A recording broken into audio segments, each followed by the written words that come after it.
नमस्कार दोस्तों, आज हम सुनेंगे कार्तिक मास कथा का 20वां अध्याय, जो हमें बताता है कि भगवान विष्णु और कार्तिक मास की भक्ति से असंभव भी संभव हो जाता है। यह कथा श्रद्धा, भक्ति और पुण्य के महत्व को दर्शाती है। कथा प्रारंभ। बहुत समय पहले एक नगर में एक ब्राह्मण रहता था। वह विद्वान तो था, लेकिन उसके जीवन में अनेक कष्ट थे। धन की कमी, परिवार की परेशानियां और मानसिक अशांति ने उसे घेर रखा था। एक दिन वह एक महात्मा के पास पहुंचा और बोला, गुरुदेव, मैं अनेक कष्टों से घिरा हूं। कृपया कोई ऐसा उपाय बताइए जिससे मेरा जीवन सुधर जाए। महात्मा मुस्कुराए और बोले, वत्स, कार्तिक मास भगवान विष्णु का प्रिय महीना है। इस मास में प्रातः स्नान करो, दीपदान करो, तुलसी पूजन करो और हरि नाम का स्मरण करो। तुम्हारे सभी कष्ट दूर हो जाएंगे। ब्राह्मण की भक्ति। ब्राह्मण ने महात्मा की आज्ञा को अपने जीवन का नियम बना लिया। प्रतिदिन ब्रह्मा मुहूर्त में उठता, पवित्र नदी में स्नान करता, भगवान विष्णु की पूजा करता और संध्या के समय दीपदान करता। दिन बीतते गए और उसकी भक्ति बढ़ती गई। एक रात भगवान विष्णु उसकी सच्ची श्रद्धा से प्रसन्न हुए। भगवान का आशीर्वाद। स्वप्न में भगवान विष्णु प्रकट हुए। उनका तेज सूर्य के समान चमक रहा था।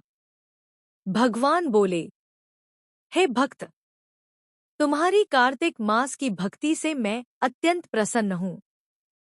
मांगो, क्या वरदान चाहते हो?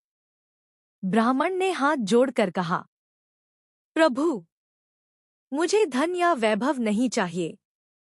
बस आपकी भक्ति कभी कम न हो और मेरा जीवन धर्म के मार्ग पर चलता रहे। भगवान विष्णु उसकी विनम्रता देखकर अत्यंत प्रसन्न हुए। उन्होंने कहा, तुम्हारे जीवन के सभी कष्ट समाप्त होंगे। तुम्हें सुख, समृद्धि और अंत में मोक्ष की प्राप्ति होगी। चमत्कार। भगवान के आशीर्वाद के बाद धीरे धीरे ब्राह्मण के जीवन में परिवर्तन आने लगा। घर में सुख शांति बढ़ी, आर्थिक स्थिति सुधरी और समाज में उसका सम्मान बढ़ गया।